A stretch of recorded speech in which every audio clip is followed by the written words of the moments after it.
on today's episode of the NBA Draft Junkies podcast. I'm your host, James Barlowe. I am going to give you my thoughts on this year's rookie class, their preseason, and also what I think translates into the NBA season. Stay tuned.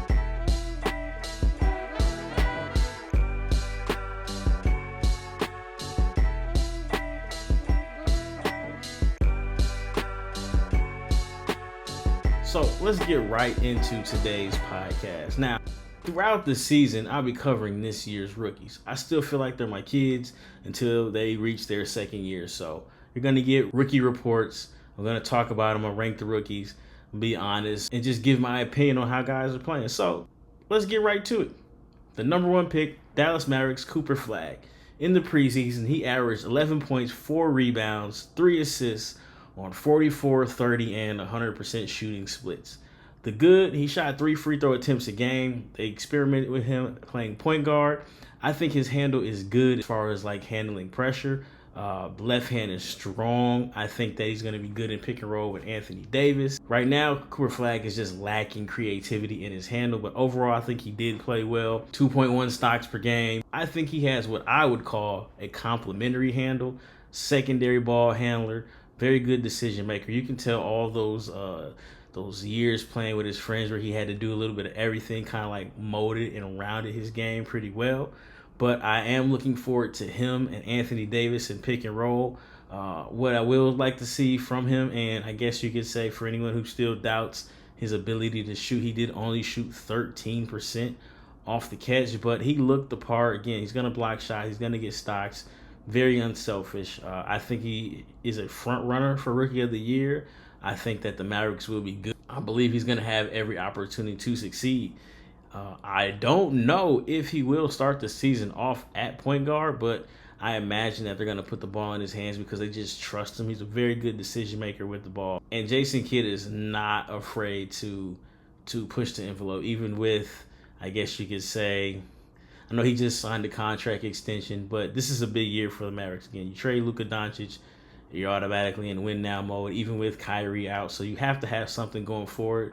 I used to justify the trade. People are still mad about the trade. I don't know why. It's time to move on. But I think Flagg is going to have a really good season. And overall, even though the shooting splits weren't the best, at least from 3, I do buy him shooting the ball pretty well. I believe that he's going to have a very successful season. The number 2 pick, Dylan Harper, did a very good job taking care of the ball. He made jumpers off the catch. He showed the athleticism and his finishing ability, which we did see at Rutgers. I tweeted earlier, if you don't follow me, it's at Draft Junkie James on Twitter.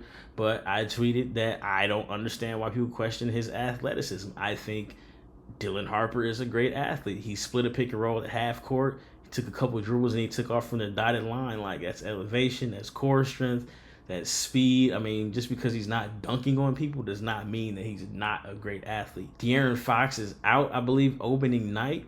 So I want to see how it works because Stephon Castle looks like he's leveled up. But it's like the Spurs have good problems. They have 3 guys who can create paint touches, make plays, and they also have Victor Wembanyama, who looks like he's ready to compete for an MVP. So Dylan Harper, very good player. Selfishly, I wish he wasn't in a different situation, but he said all the right things. He mentioned that his situation is similar to James Harden's situation in Oklahoma City, and he's going to do the right things, and he's going to play the right way and try to help his team win. So you have to support a kid who says those things. Ultimately, he has his focus set on winning. And the 3rd pick in the NBA draft, the Philadelphia Sixers took VJ Edgecombe out of Baylor.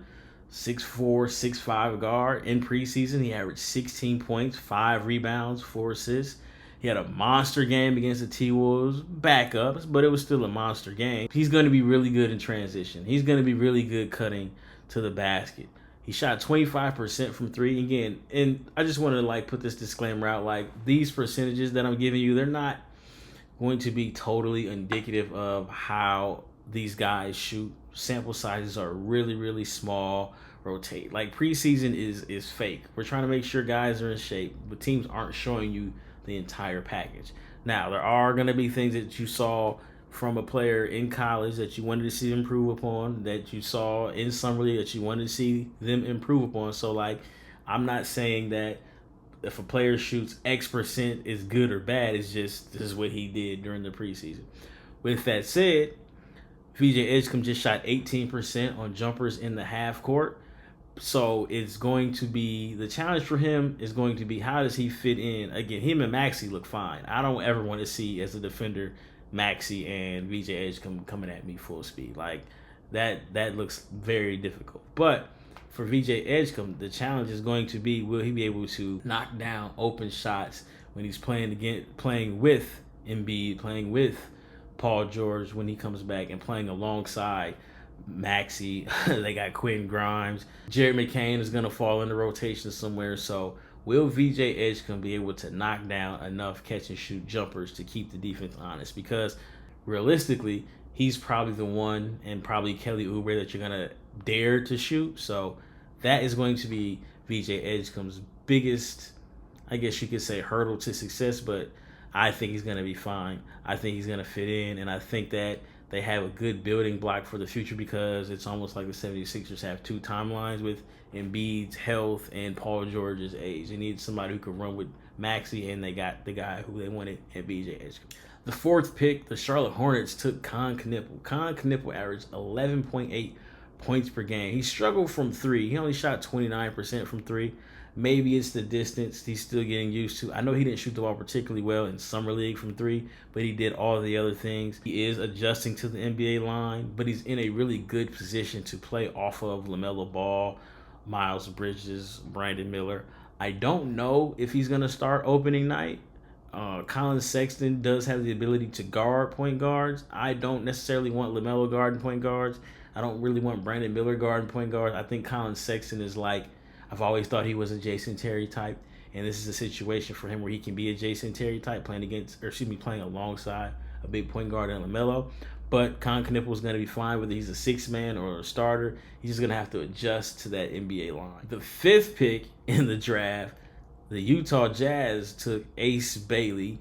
And, you know, if they're new to basketball, there's the whole story that Ace was trying to maneuver, not go to Philadelphia. He wanted to go to the Wizards, and the Jazz was like, nah, buddy. I 100% agree with the Jazz. We're going to take the best player available. We're going to wow you. We're going to figure it out. And it's the best spot for him from a basketball standpoint.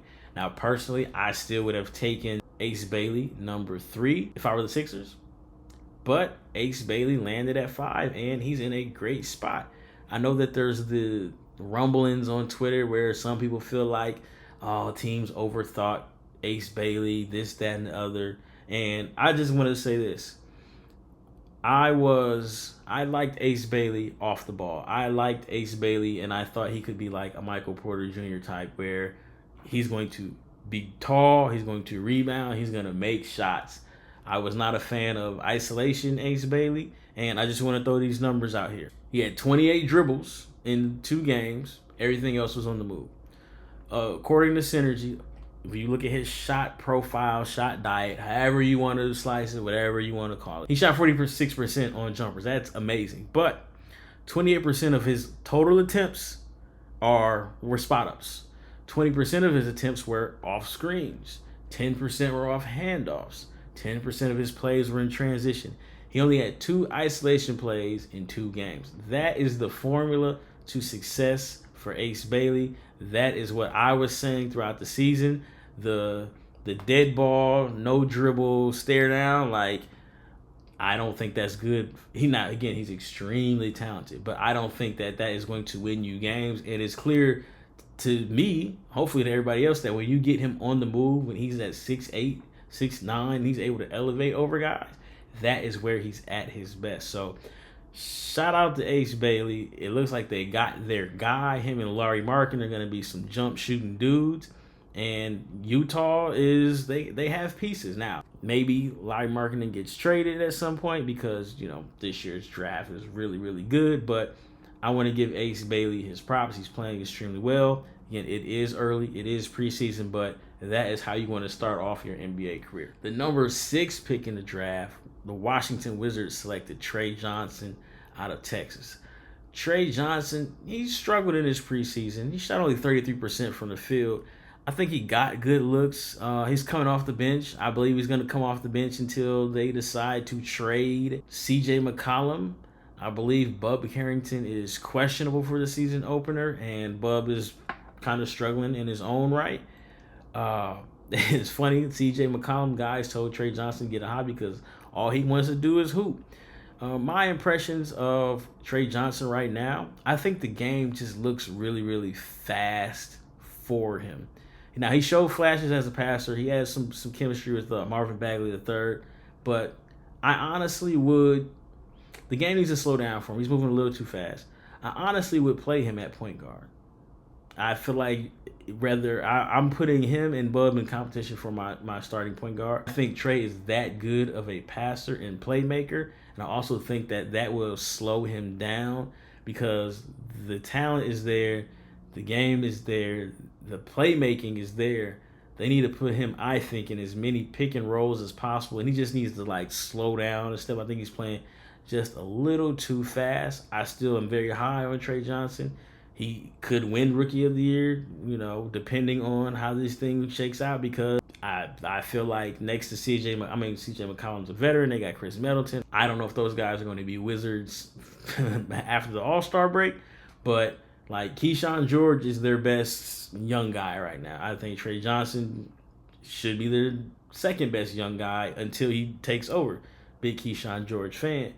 But I just think Trey Johnson needs to slow down again. It's preseason. It's early. Some guys look like world beaters right now. Some guys look lost. This is not an overreaction to his game. I've been pro Trey Johnson for 5 years, so you're not going to hear me say anything negative about Trey Johnson. The New Orleans Pelicans selected Jeremiah Fears out of Oklahoma with their 7th pick in the draft. Now, I'm going to ignore for everybody, not just Fears, but I'm going to ignore the international games. I don't care what you did against Guangdong, or whoever, Australia.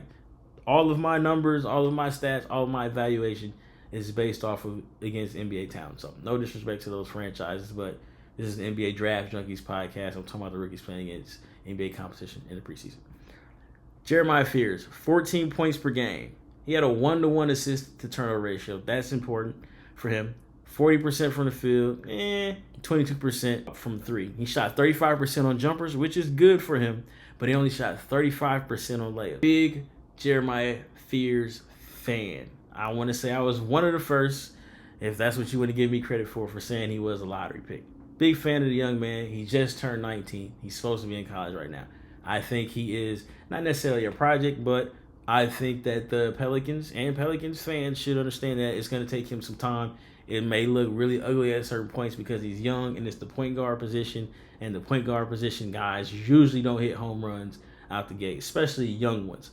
But I mentioned the assist-to-turnover ratio. That's good. Him being 1-to-1, you'll take it. You don't want him being underwater. Sometimes he struggles with his decision-making. I think it has improved some, but he still has work to do. The 35% on layups. He struggled at the rim in college. It's something that he has to work on. Sometimes he overdrives. But the flashes are there. He blows by everybody. There was a play Anthony Black was guarding him at the top of the key. He flew by Anthony Black. Anthony Black is a defender, not supposed to be a defender. No disrespect.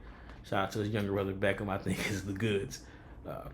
He had Tristan Da Silva on him. He could not guard him. He got what he wanted against the Rockets. There are a lot of things to like about Fears.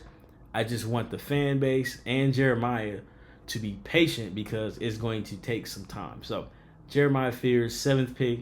It looks like he looked good, but he still has his things to work on again. It's the preseason.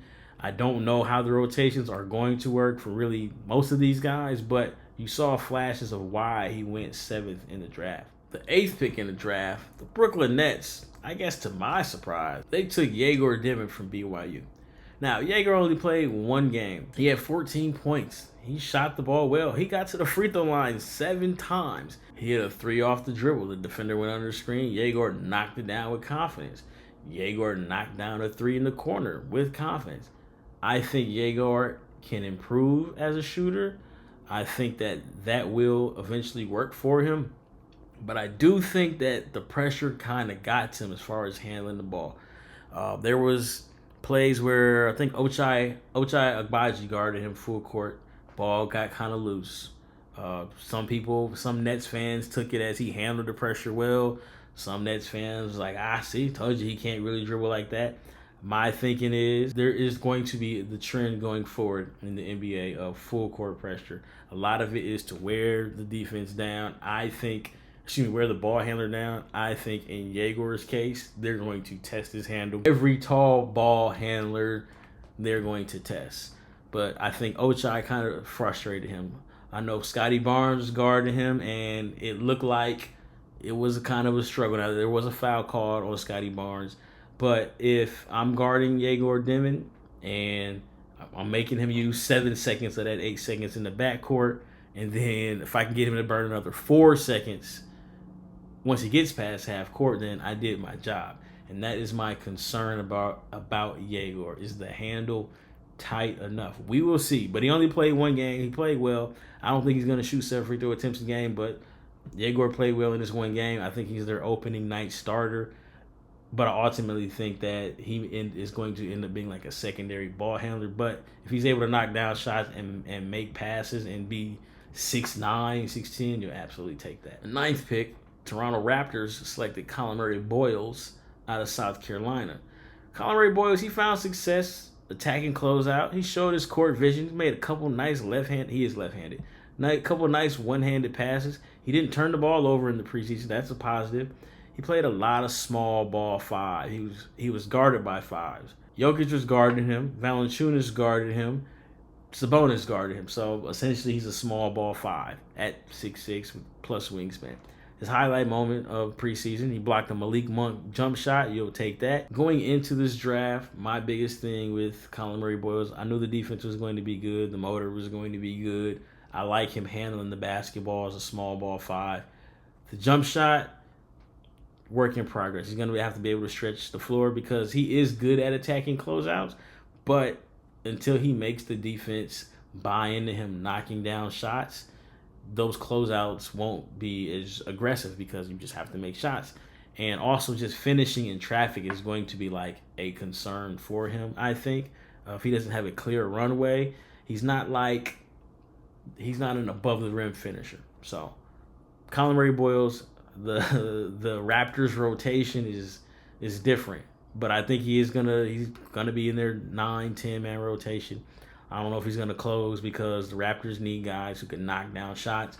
I don't know how you play him and Scotty Barnes together. If Scotty Barnes struggles from 3, if RJ Barrett is kind of shaky from 3, like the Raptors have a lot of defensive talent, but shooting is just going to be an issue for him, and Colin Murray-Boyles is not going to answer that question. But that's not a knock on him because you understand that's not his strength when you draft him. The 10th pick, the Phoenix Suns selected Common Maluach from Duke.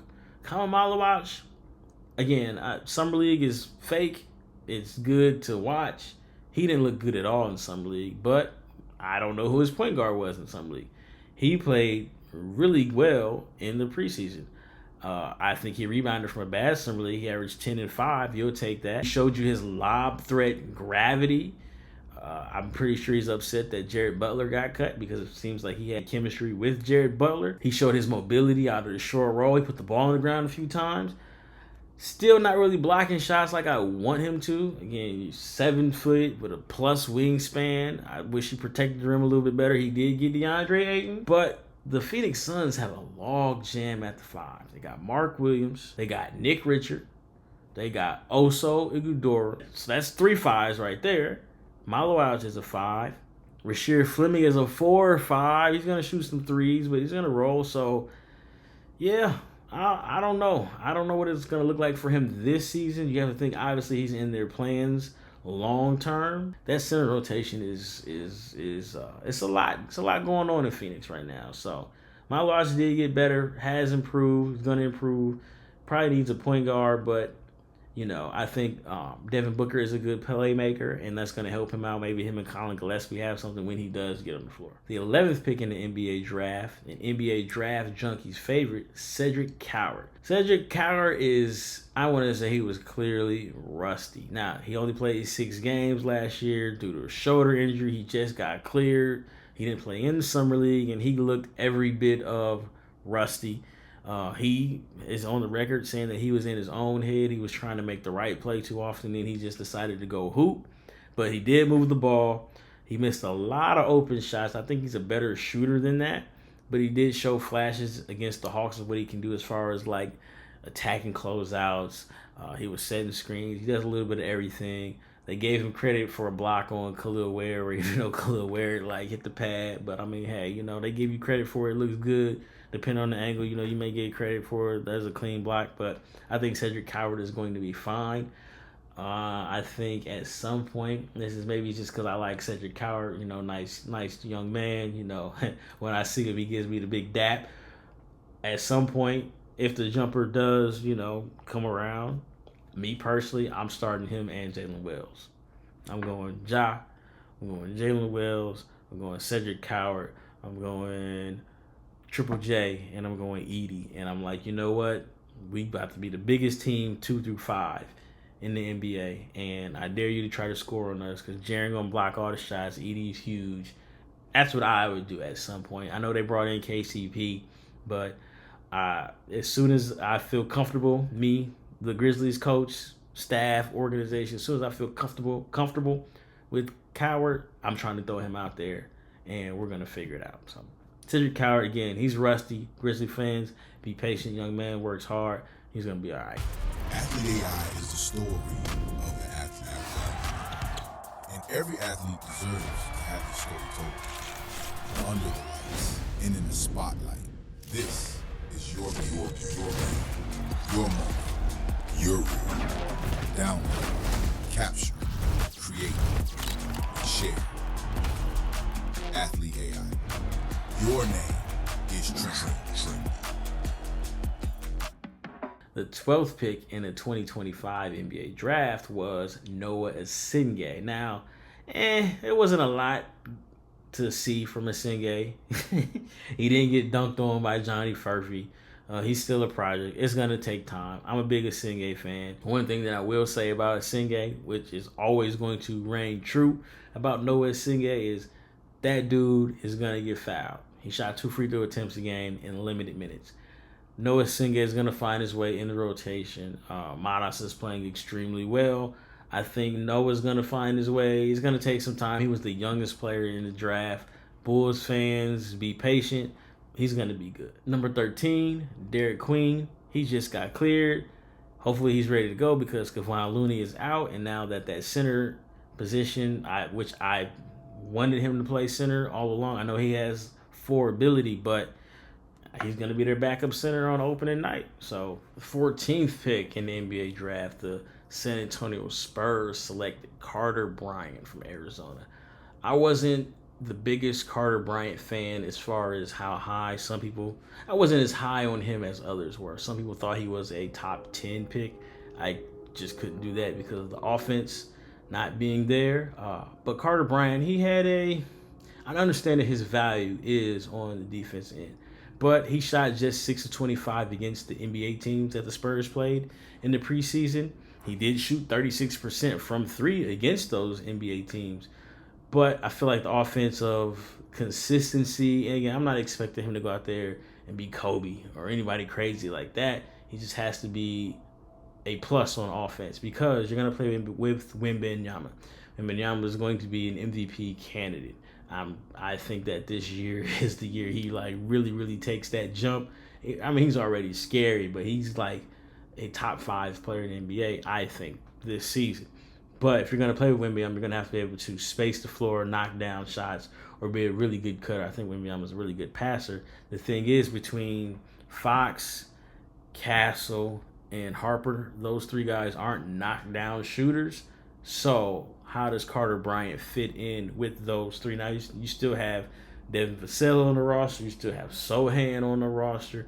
You still have Keldon Johnson on the roster. So Where is Carter Bryant in the rotation? Again, we know he's a plus defender, but where is he in the rotation if he's not making shots? That is my question for Carter Bryant.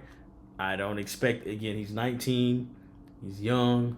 This is you take him for his defensive upside, but I just want to see how it's going to work on a Spurs team who I think should be trying to make the playoffs because your best player is here and you just paid De'Aaron Fox. So Carter Bryant, we'll see how it goes. 15th pick, Thomas Sorber is out for the season. Get better, Thomas Sorber. The 16th pick in the NBA draft, the Portland Trail Blazers took young Hansen out of China. Now, if this is your first time tuning in or seeing me, just type in my name and Young Hansen and hopefully good things pop up. That is my guy. I thought he was a first-round pick 2 years ago, and here he is. The Blazers took him. Now, he is a fan favorite. He's probably going to have he should have a top 5 jersey in the NBA. He's got the China stimulus package, but he's really good at basketball. The talent is there. I want to get to the positives here. He's blocking shots. He's at 1.3 blocks per game. You'll absolutely take that. But he averaged 5 fouls per game in the preseason. He's struggling with the offensive fouls, struggling just with not necessarily the physicality. I think the physicality is fine. He's just moving on screen. You're not getting that Draymond non-whistle on some of these screens here and pick and roll. But the talent is obviously there. He's probably going to be, Robert Williams is in. He's in and out. I know they're trying to, get him back into shape. Maybe they go with Duop 3, or maybe they go small, ball 5. I think Hansen is going to be really, really, obviously I think he's going to be really, really good. He's got some stuff that you can't teach. The footwork is there. Mobility, again, I think the NBA game, he's moving better, but he still has a ways to go. I think he's a project. I don't necessarily think he's going to be in the G League. I think he's talented enough to play. He's just going to take some getting used to. I know he was very frustrated with the foul trouble, but I depending on how you look at it, that just shows you a young man cares. But very talented, had his way with the Kings. Everybody has his way with the Kings, it feels like, but he had his way with the Kings. Struggled at times. I think he's going to be good. Young Hansen, that's my guy right there. 17th pick, the Minnesota Timberwolves took Joan Berringer from France. Quick side note, I saw Berringer play not last spring. I saw him in 2024 in Dubai. I thought he was an NBA player. I did not think he was an NBA player this soon. So I had wrote a scouting report about him, thought he was going to be good, loved his activity, loved his athleticism.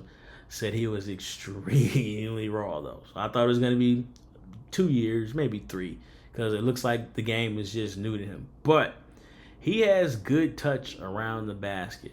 His athleticism, it pops. He runs the floor like a gazelle.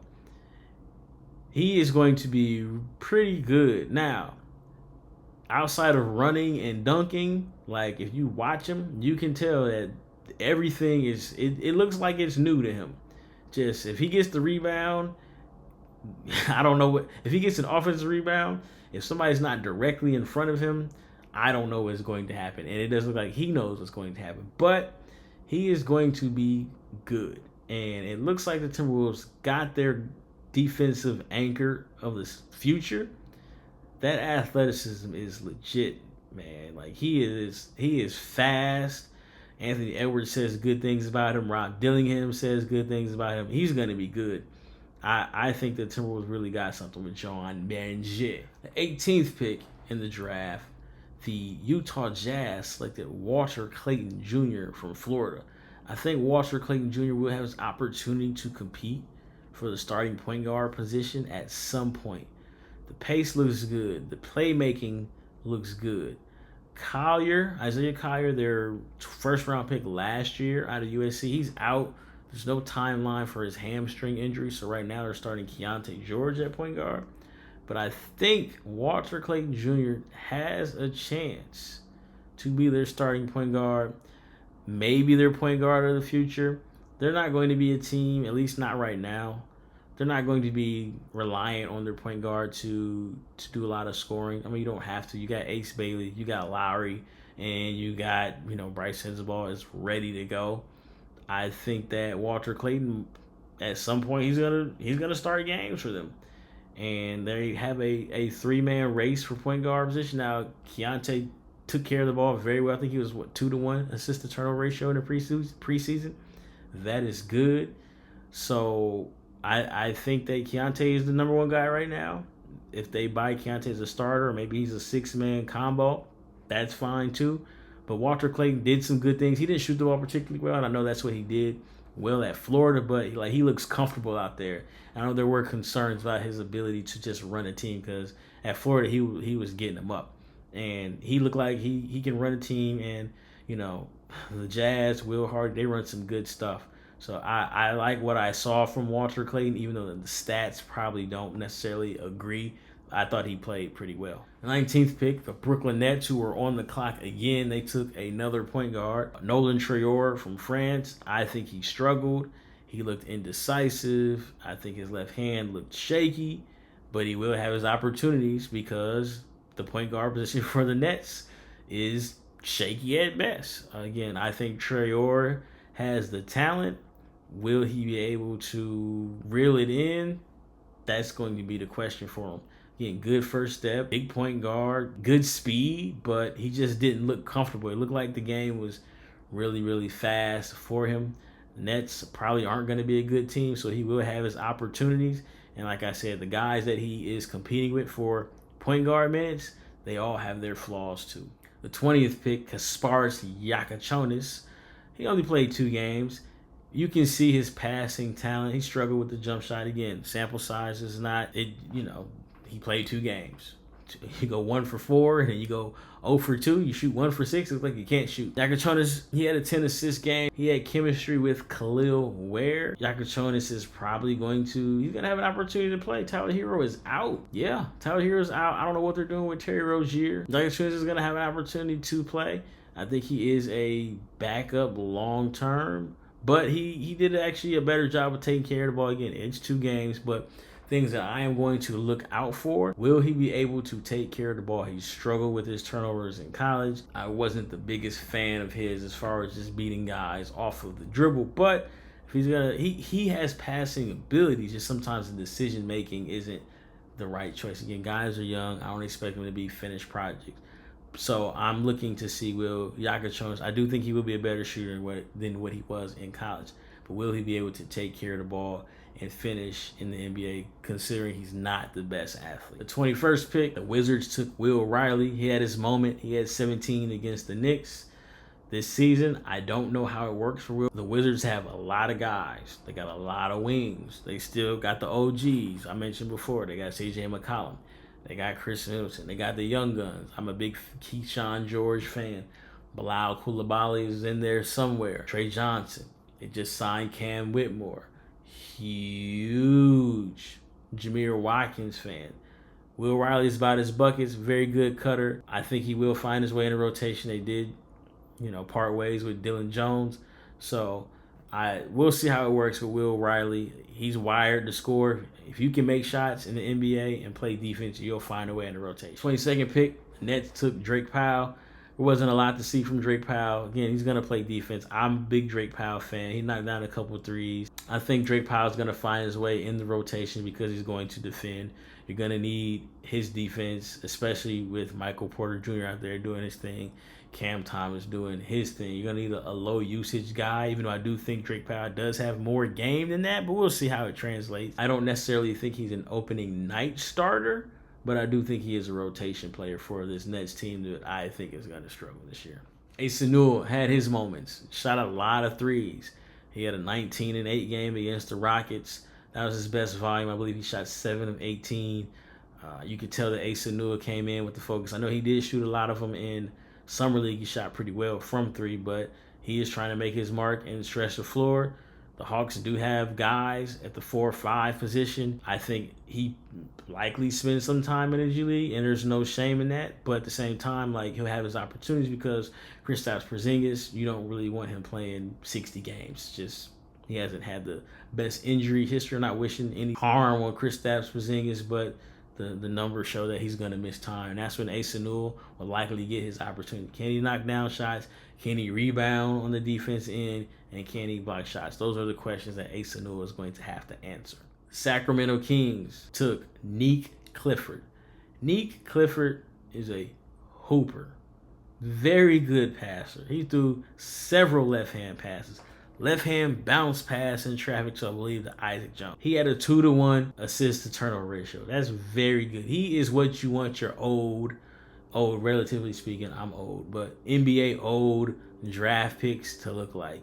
He is very good. Now, he did only shoot 21% on threes, and he, the three ball was kind of up and down throughout his career at Colorado and Colorado State, but he is really good. I hope he finds his way in the rotation for the Sacramento Kings. The Kings have a lot of dudes. They got old dudes too. So I don't know how it's going to work. The rumors are they're trying to come off of Devin Carter, but I really like Clifford. If I was a team in the NBA and I'm trying to get I think he is really, really good. I think he has a 10-year career. He's that good. He's just a basketball player. So wish it was a different situation for him, but they say the cream always rises to the top. The Orlando Magic selected Jace Richardson from Michigan State. Great fit. Jace Richardson, his biggest issue, his biggest knock is that he's only 6 feet tall. He's a very good playmaker. I saw him throw a live dribble lob to Goga Batadze. That was perfect. He pairs well off the bench with Anthony Black, large ball handler, not really a shooter right now. But I also think he fits well with your two playmaking forwards in Paolo Banchero and Franz Wagner. Like, you couldn't ask for a better opportunity for Jace and also for Orlando. I think he's going to be really, really good. Shot the ball from 3. He shot like 60% in the preseason. Again, the sample size is small. Don't expect anybody to shoot that high throughout the season. But he's a knockdown shooter. Now, he did struggle at the rim. I want to say he was at 35% on layups. So, when they chase him off the line, what does it look like for Jace Richardson? That's going to be a huge adjustment because, yes, he is a good athlete. He did test well at the combine as far as his athleticism, but he's still 6 feet tall, so he's going to have to figure that out. I think he has not really good touch. He almost has great touch around the rim. So the floater game is going to be there.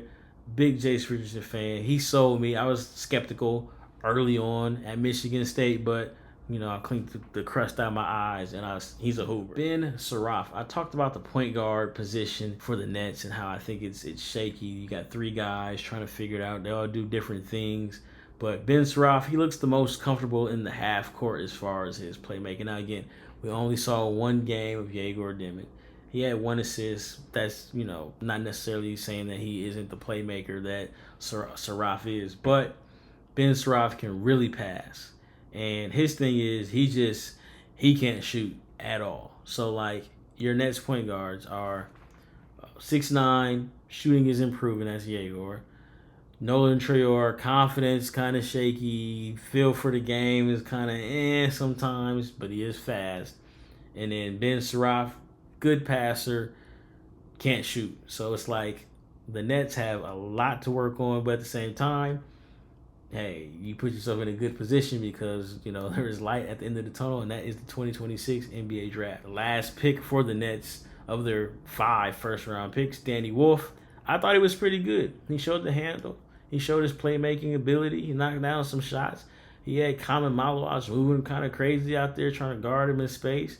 Danny Wolf just has to take care of the ball and knock down shots. The 7-footer that moves like that with his ability to handle and, when he makes good reads, like that is a difficult matchup. So I came away, again, it's only 2 games, but I came away impressed with what I saw from Danny Wolf. Rounding out this first round, Hugo Gonzalez. It's going to come down to him making jump shots. He plays with activity, but they got 3 young forwards coming off the bench with Hugo Gonzalez, Jordan Walsh, and Baylor Shireman. Who's going to knock down shots? Baylor Shireman had the reputation of being a shooter, but it just hasn't translated for him.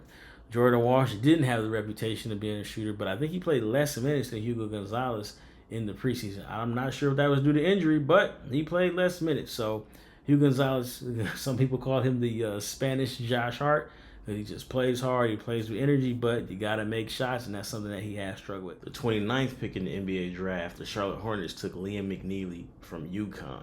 Mcneely struggled his lone season at UConn shooting the ball, even though he came to the program billed as a shooter. He did play well in the summer league, but it looks like the shooting struggles continued. And again, it's early, it's preseason, but he only shot 14% on jumpers, according to Synergy. Just 37% overall from the field, and just 14% in general from the three-point line. So McNeely's biggest thing is he's got to prove that he can shoot, but he does other things well. He does make plays, plays hard, he rebounds. But in the NBA, you got to be able to knock down shots. And last but not least, Yannick Niederhauser, the Los Angeles Clippers selected the center from Penn State. He had his moments. Will he play this year? He's behind, obviously, Zubac, who probably shouldn't be underrated anymore at this point. But they brought in Brook Lopez, who's going to stretch the floor. He's likely going to be your third-string center. The minutes for your third-string center are, sometimes based on, fouls. But he did have his moments, like I said. It looks like the game slowed down. The last game against the Warriors, he showed some good touch in the paint.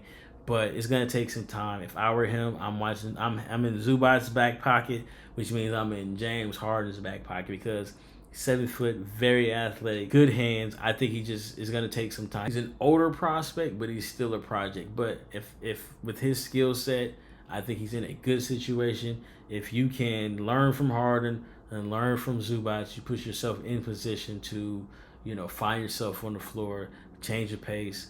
Again, Brook Lopez got to be like 36, 37, so maybe he isn't. I understand he is a backup at this point, but maybe he isn't playing in back-to-backs, and so maybe those are the opportunities that Yannick Niederhauser will have. That concludes today's episode. I gave you my rookie report.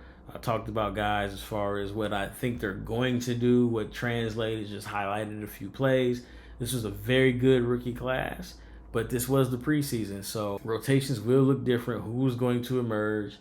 I'll be covering the rookies throughout the season again. These are still my guys. I put in a lot of research over the past 2 years covering these guys, so I'm not ready to let them go. So there will be rookie reports throughout the season. That wraps up today's episode. I am your host, Draft Junkie James, and I am out.